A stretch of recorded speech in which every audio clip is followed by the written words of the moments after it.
Aku sekarang nak beli kasut lari lah. Kasut lari? Aku nak amalkan hidup yang sihat. Kasut lari lah. Kasut lari ni bagus tu dia untuk pernafasan yang ngam lah. Kau tahu Zati.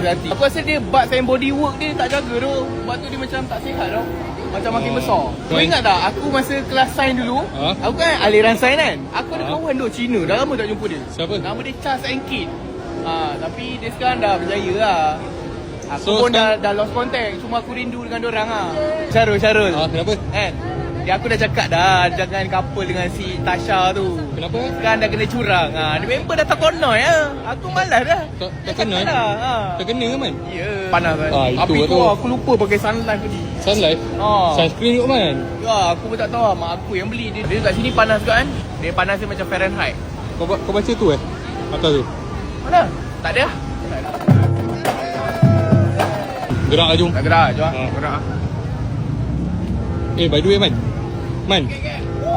Astaghfirullahalazim man. Kalau aku buat ambil gambar best nanti aku dah boleh dapat voucher tau. Lepas tu kalau kau ambil gambar ke Perempat, kau boleh dapat Samsung Galaxy Tab S9 FE. Sekarang ni dunia kan macam GrabFood now has dine out deals lah. Benda dengan ni tiba-tiba? Tak tahu lah, dia macam dunia sekarang banyak promotion dah sekarang. Man, dia benda baru lah. Kau baca ni ke? GrabFood out now. GrabFood out now. Dine out deals. Man, kita nak pergi makan mana Man? Man. Gambar tu. Man. Okay. Alright, posing. 1, 2, 3.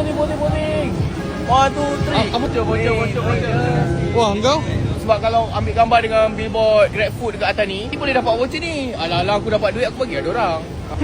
Tak ada apa pun tempat ni. Aku rasa macam aku nak kurang lepak lepas ni. Asal tu?